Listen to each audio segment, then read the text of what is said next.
All right, everyone, buckle up, because today we're tackling a topic that's been causing quite a stir in the world of weight loss. Intermittent fasting versus calorie counting. Two of the biggest names in the game, but which one actually reigns supreme? We're going beyond the headlines and the hype to see what the research actually says. You know, what's really interesting is we have this new study, and it kind of throws a wrench in things. Mhm. It suggests that both intermittent fasting and calorie counting might lead to similar results when it comes to weight loss. Wait, so you're saying both methods resulted in about 5% weight loss? I gotta be honest, that kind of goes against everything I thought I knew about dieting. Is there something else going on here? Oh, absolutely. But first, let's just make sure we're all starting on the same page. So intermittent fasting, or IF for short, it's all about when you eat. You restrict your eating to certain windows of time. There are a bunch of different ways to do it, but one of the most popular is the 168 method. Mm. Basically, you fast for 16 hours, and then you have an 8-hour window where you can eat. Okay, so IF is all about timing. And then, of course, we have good old calorie counting. Yeah. Pretty self-explanatory. You track how many calories you're taking in. Exactly, two totally different approaches. But get this year-long study, it found they both led to roughly a 5% weight loss in the people who participated. And here's something else that's important. The group they studied was racially diverse, with an average age of 40.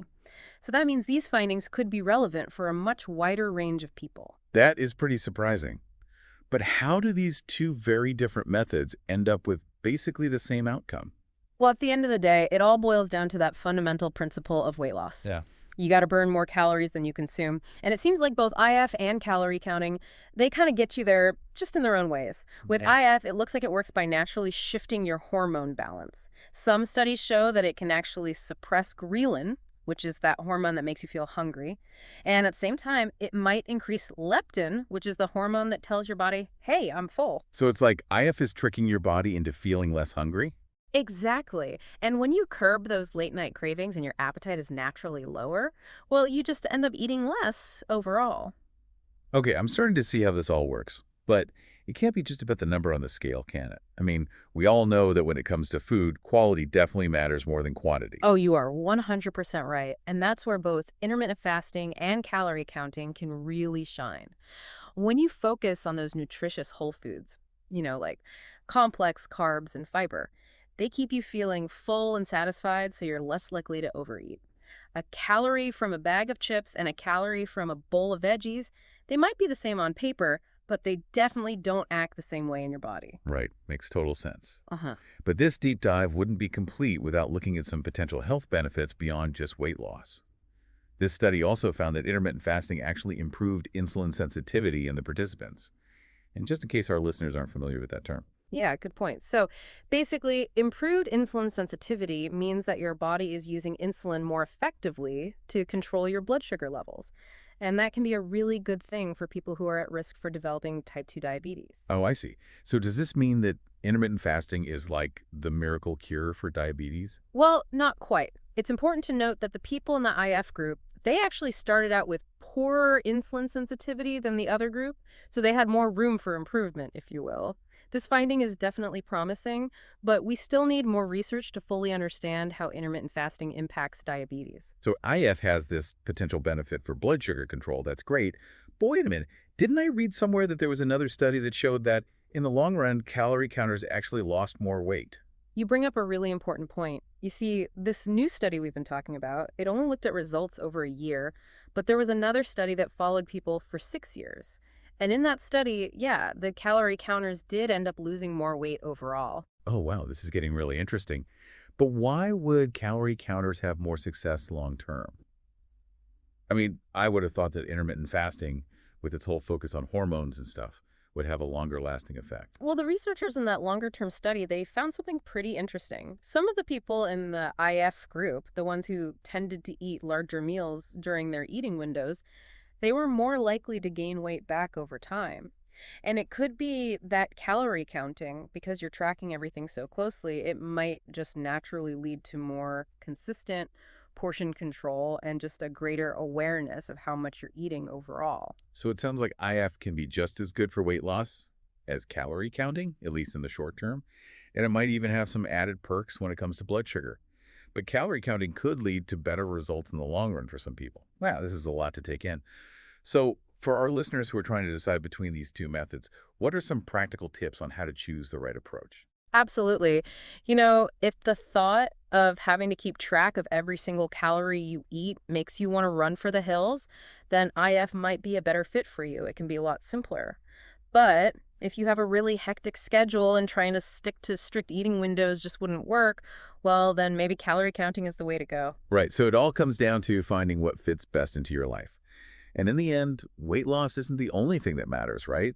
A balanced diet and regular exercise are crucial for our overall health, whether we choose IF, calorie counting, or something else entirely. Couldn't agree more. There's still so much more to learn about both these approaches. And speaking of learning, this brings us to a really interesting question to think about as we wrap up this part of our deep dive. The research we looked at mentioned the possibility of combining intermittent fasting with other treatments. Yes, absolutely. It definitely raises a really important question. Could combining IF with medication or other therapies maybe lead to even better weight loss? Or could it boost those other health benefits we've been talking about? It's something that definitely deserves more investigation. Well, we'll definitely dive deeper into that and more in the next part of our deep dive, so stay tuned. Yeah, picking up where we left off there, combining intermittent fasting with other weight loss treatments, it's a pretty fascinating idea. Like, imagine if we could amplify the results by integrating IF with medication or, some other therapies. Definitely an area where more research is needed. Yeah, it's like a more personalized approach to weight loss, right? Yeah. And speaking of personalization, I thought it was really interesting how that research highlighted the importance of considering individual preferences and lifestyles when choosing between IF and calorie counting. It's not a one-size-fits-all kind of thing. You got it. For some people, that structure of time-restricted eating, it's like a total game changer, makes things so much simpler. It's easier to resist those tempting snacks when you know you're outside your eating window. Right, it's like having these built-in guardrails for your eating habits. But then, on the flip side, I can definitely see how calorie counting would appeal to folks who are really into data and want that more precise control over their intake. For sure. If you like tracking your progress and making tweaks based on the numbers, calorie counting can be really empowering. It gives you that granular control over your food choices. So it's not really about which method is better, it's more about finding what clicks with your personality and your lifestyle, Mm, right? But let's be honest, the whole world of weight loss can be pretty overwhelming. Like, where do you even start if you're thinking about trying IF or calorie counting? that's a great question. Honestly, the most important thing you can do is talk to your doctor or a registered dietitian. They can help you figure out what makes sense for you based on your own health needs and your goals. Plus, they can help you put together a plan that's safe and, something you can actually stick with. Because neither IF nor calorie counting are magic solutions, right? Yeah. We still need to remember those basic foundations of good health. Oh, absolutely. A balanced diet, lots of fruits and veggies, lean protein, whole grains, and don't forget about exercise. It's not just about burning calories, it boosts your mood, helps you sleep better, and makes you stronger overall. Yeah, it's like investing in your well-being as a whole. It's not just about shrinking your waistline, it's about feeling good in your body and your mind. And that actually brings us to another interesting point. How do these weight loss strategies impact our mental and emotional health? That's a really important question. How do IF and calorie counting affect our relationship with food? What about our body image? While they can be effective for managing your weight, it's so important to approach them with a healthy mindset. So true. We need to be aware of those potential downsides, like becoming too restrictive or getting obsessed with numbers. Yeah, it's about finding that balance. It's about listening to your body, paying attention to your hunger cues, and focusing on eating foods that make you feel good. Yeah, it's like shifting from a mindset of deprivation to one of abundance, embracing a lifestyle that supports both your physical and mental well-being. And this kind of brings us back to that surprising finding we talked about earlier. Both IF and calorie counting can lead to similar weight loss. It's true. It really challenges that whole idea that there's only one right way to lose weight. There's no magic bullet, just tools that can help you along the way. It's about empowering yourself with knowledge and then making choices that work for you. And that's really what we've been trying to do in this deep dive. Give you the information you need to navigate the world of weight loss. We've looked at the latest research, we've talked about the potential pros and cons of both intermittent fasting and calorie counting, and we've really emphasized how important it is to get guidance from healthcare professionals. But remember, it's not all about the number on the scale. Exactly. It's about building a sustainable lifestyle that supports your physical health, your mental health, your emotional health. So as we wrap up this part of our deep dive into intermittent fasting versus calorie counting, we want you to remember this. The journey to a healthier you, it's not a sprint, it's a marathon. There will be bumps in the road, for sure. But with the right knowledge, with support, and with a commitment to taking care of yourself, you can reach your goals and create a life that feels fulfilling and vibrant. And remember, the most important step is always the next one. Keep learning, keep exploring, and keep believing in yourself. You have the power to create a healthier, happier you. It's interesting, isn't it, how we always seem to get stuck in this either mindset when it comes to health and weight loss, like we have to pick a side. But what we've seen with IF and calorie counting is that sometimes the best approach is actually a blend of both.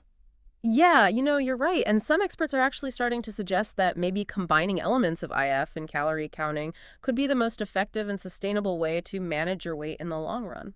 Combining them, Yeah. I'm curious, how would that even work? So picture this. You use calorie counting just to get a good handle on your overall intake. Making sure you're in a calorie deficit so you can lose weight. But instead of tracking every single thing you eat all day long, you also incorporate a time-restricted eating window, like that 168 method we talked about. Ah, okay. So you're using IF to give your eating some structure, but you're also keeping an eye on your calorie intake with calorie counting. That actually makes a lot of sense. Right? It's all about balance. Structure, flexibility, awareness. And at the end of the day, the best weight loss strategy is the one you can stick with. Because really, who wants to be chained to a food journal forever? Or constantly stressing about eating windows? It's got to be sustainable. But even with the best strategies, we all know weight loss can be a challenge. Any advice for our listeners who might be feeling discouraged or overwhelmed? Well, first things first, you got to remember that you're not alone in this. Weight loss is a personal journey. It's rarely a straight line from point A to point B. There will be setbacks, plateaus, times when you doubt yourself. But be kind to yourself. Celebrate the wins, big or small, and learn from the challenges. That is so important. It's easy to get caught up in comparing ourselves to other people or trying to be perfect. You said it. Progress, not perfection. That's the key. Exactly. And remember, there are so many resources out there to help you. Don't be afraid to reach out to healthcare professionals, dietitians, therapists, support groups. Having a good support system can make all the difference. Absolutely. And as we've seen in this deep dive, knowledge is power. The more you understand about how your body works, your metabolism, the science behind all of this, the better equipped you'll be to make choices that work for you. That's what it's all about. Keep learning, keep experimenting, and most importantly, keep believing in yourself. You've got this. Well, that brings us to the end of our deep dive into intermittent fasting versus calorie counting. We hope this has given you some food for thought, no pun intended, and some practical tips to help you on your own journey. Remember, there's no one right way to do this. It's all about finding what works for you, your body, your life. Until next time, stay curious, stay informed, and keep those brains and bodies thriving.